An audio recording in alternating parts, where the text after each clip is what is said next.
This region around the Great Lakes has been called the heartland. When it comes to agriculture, there's hardly an area in the world that compares. Everybody, just hold on. I don't know what we're going to have here. There's a lot of self-proclaimed geniuses out there that know the national yield, but they're all wrong. Manage money, piling in. Double digits higher. So at this point, we're in kind of uncharted territory. There's a lot of money on the sidelines. So that was a crazy one. That's what brings the viewers back. That a boy. Good morning, everybody. It's Tuesday, February 24th, and this is the AgYield War Room. I'm Dan Dempsey, and I'll be moderating today's session. As always, if you get any questions or comments, please feel free to drop us a line in the chat area. We'll be sure to get to it during the show. Overnight markets here at March corn up a half at 428. March soybeans are down 3 at 1131 and a quarter.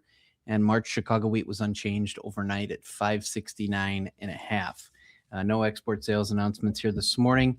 We are now through 15 of the 19 days of the spring crop insurance discovery period. Corn currently averaging 460. That's unchanged from yesterday. Soybeans are at 1104. That was up a penny.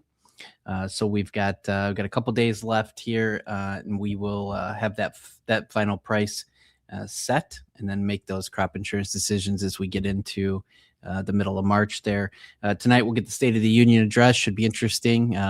It's being tabbed as a long speech, which isn't a surprise. So we'll have to see what the details are there. But outside of that, guys, we continue to grind into First Notice Day. Ben, why don't share a few thoughts with us here this morning, get us rolling, and then we'll throw it around the room. Yeah, we're at that place that we've been waiting for. Find out how the grower reacts. I think that, interestingly enough, February over January, the market is actually auctioning higher. It's been in a very tight range. But I think that we have to be prepared for some pressure the next day or two. If corn can stand in here and hold its ground as all the merchants across the land call the grower and ask them, do they want to price or roll? I would consider that a pretty good test. Now we head into the next marker after this is getting to the planting intentions report. Have beans done enough on new crop to foster a greater shift? I think there's still some work there to be done personally. We've mentioned the ratio before, getting it out towards 2.6-ish would be an area where you could say historically that gets it done.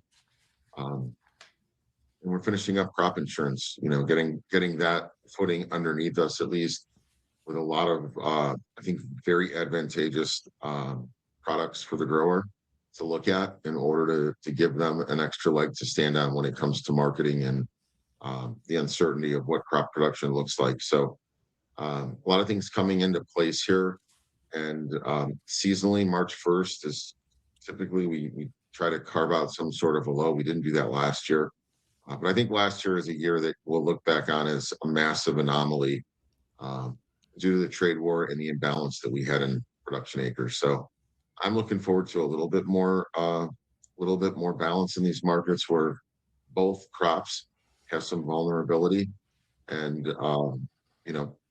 not deal with the teeter-totter of a market that's oversupplied with great demand and one that could be potentially undersupplied with latent demand, I will say. So we'll see. South American harvest is they're on their last half. I think it's 60% done, something like that. So we'll see. Not a great showing by soybeans yesterday, but these are tests for markets that are, that have been bullish. Do they succumb to weakness on the chart, or some micro chart damage, or do they just pop right back?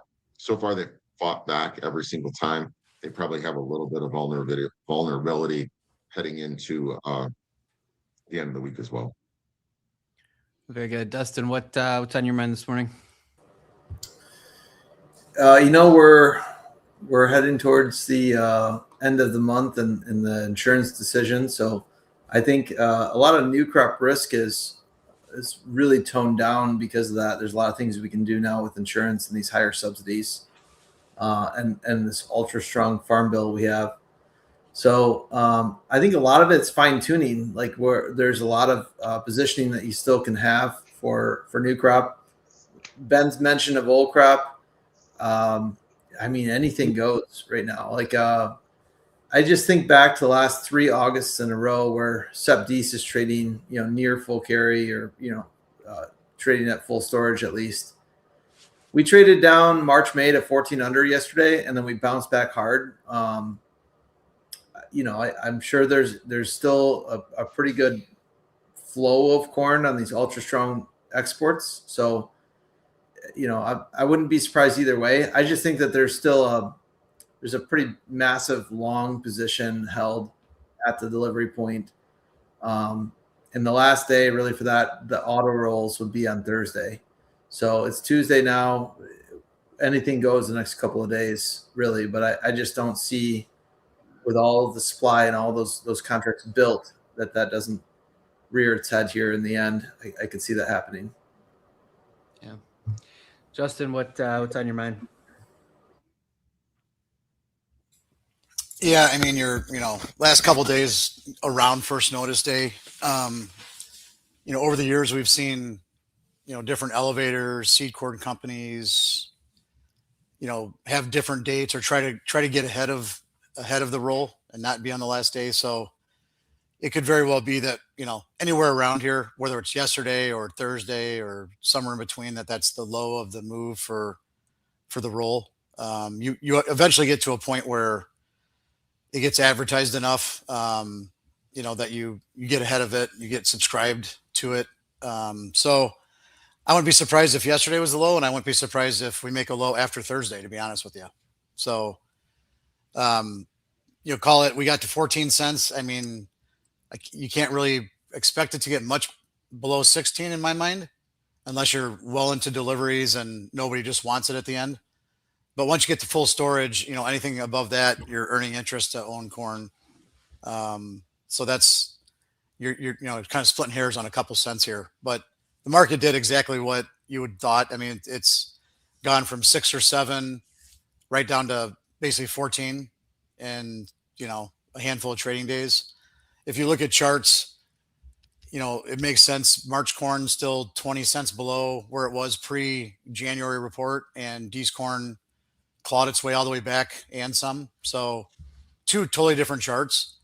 You could say that, really beans and corn rallied into first notice day, which you could argue that you fade that. A break into first notice day you buy, a rally into first notice day you sell. So I could really be convinced of kind of anything right here. The important thing is that we did rally through crop insurance. We did get relatively good prices compared to where we were. We're, I guess, 10 cents below last year in corn and 40 cents above last year in beans. To Dustin's point, with the way crop insurance is, you're going to get, it's going to be cheaper to get high levels of coverage compared to last year. And with the strong farm bill we have, there's things to do here. So I'm optimistic on that front. I think there are ways to trade this now.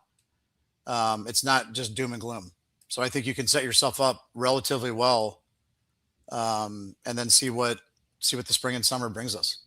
So, like I said yesterday, I'm optimistic, not necessarily just a big bull or anything, but optimistic on the opportunities ahead of us. Yeah, that's good. And nothing in the way of the crop insurance dictates, in your opinion, an acreage deal right now, right? Nothing that you'd see. Well, you certainly have, the ratio's higher than last year for sure. Now it's, a matter, I think if there is going to be an acreage switch, this should be the year that you see at least some, right? You've got, because you're coming from ultra high acres in corn. So there should be a natural switch, and the crop insurance prices are favored more in beans than corn than they were last year. So it's just going to come down to, do growers feel more safe planting corn? I think you will get an acreage switch to some degree. You would have to, in my opinion, probably have a leg higher in the beans versus corn ratio to really get a big switch. But I don't think the market really wants a giant switch. I think 4 million acres is probably kind of where the market wants it to go. And that kind of makes, I think that's kind of puts things a little bit in balance. You know, pending China, right? Pending trade relationships. That, you know, that's the big unknown.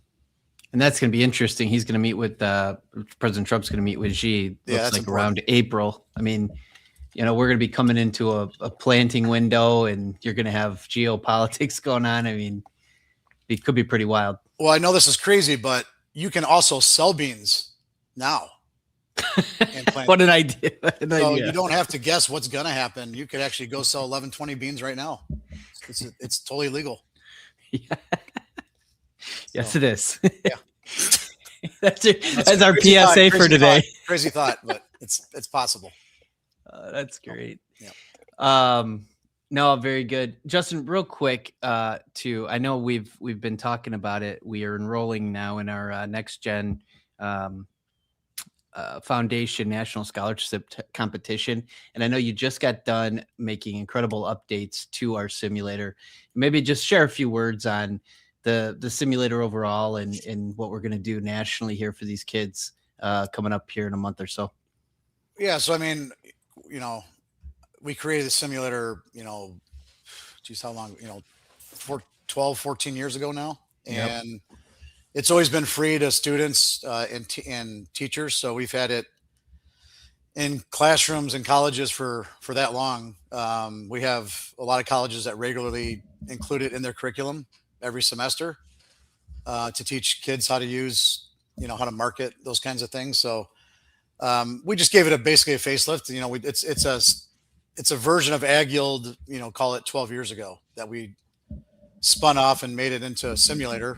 So it simulates an entire growing season, simulates market conditions, USDA reports, weather, futures options, basically everything that happens here simulated in the classroom. So they have to pick crop insurance, and there's competition, there's a leaderboard.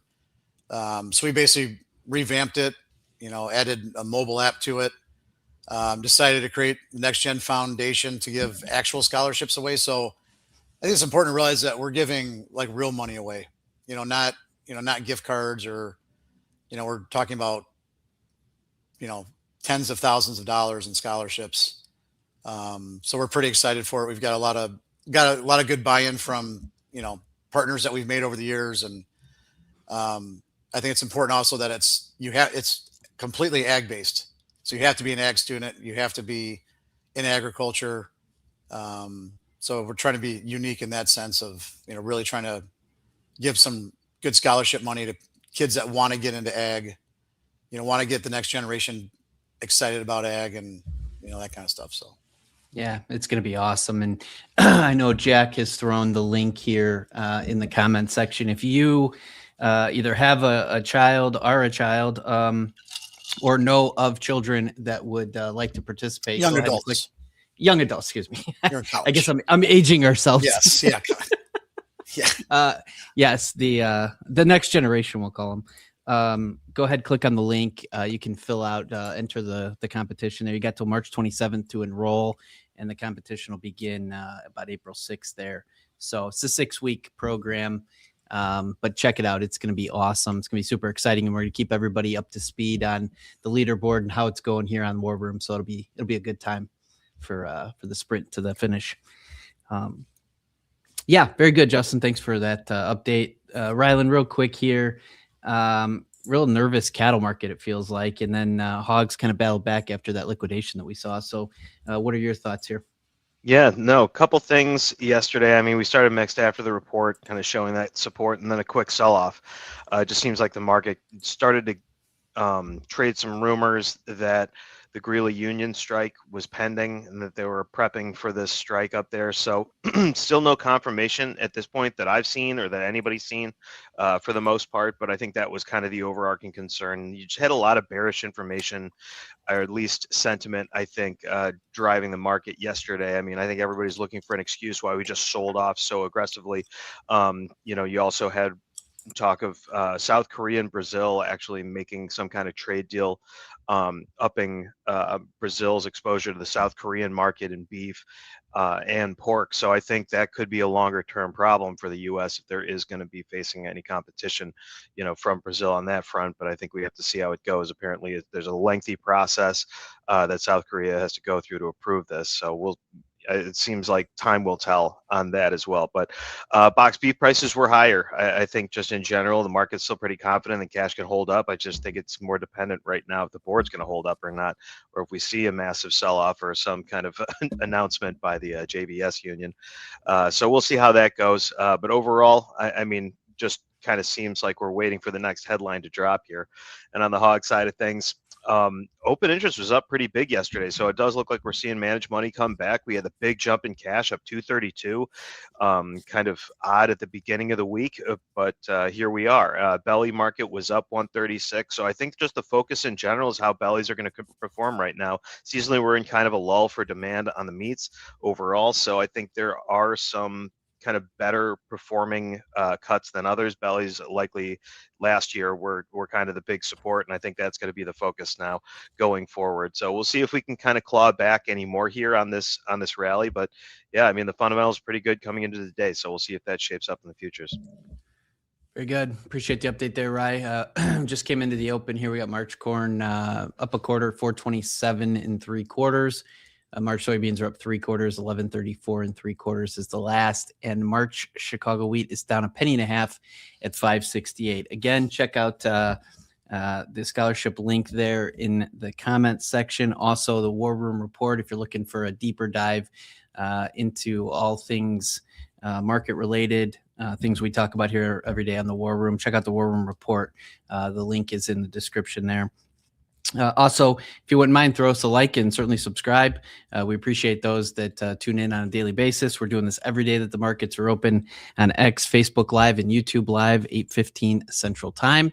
Appreciate the thoughts and comments here this morning, guys. It was a good show. Hope everybody has a great day. We'll talk to you again tomorrow. The War Room is presented by AgYield, a risk management partner of American grain farmers for over 50 years. Looking for more in-depth analysis? Check out the War Room report. Our team's knowledge and expertise delivered straight to your inbox every weekday. Each report delivers key market-moving headlines, critical weather updates, USDA report breakdowns, and exclusive video content, all for $50 a month. And most importantly, 10% of every subscription will go directly to support the AgYield NextGen Foundation, a nonprofit investing in agricultural education and the future of farming. To sign up for the War Room report, check out the link in the description or learn more at agyield.com. Hey guys, Jack here. Be sure to support the show by hitting the like button, leaving us a comment, and subscribing to the channel for all the latest updates. Thanks for watching. We'll see you next time.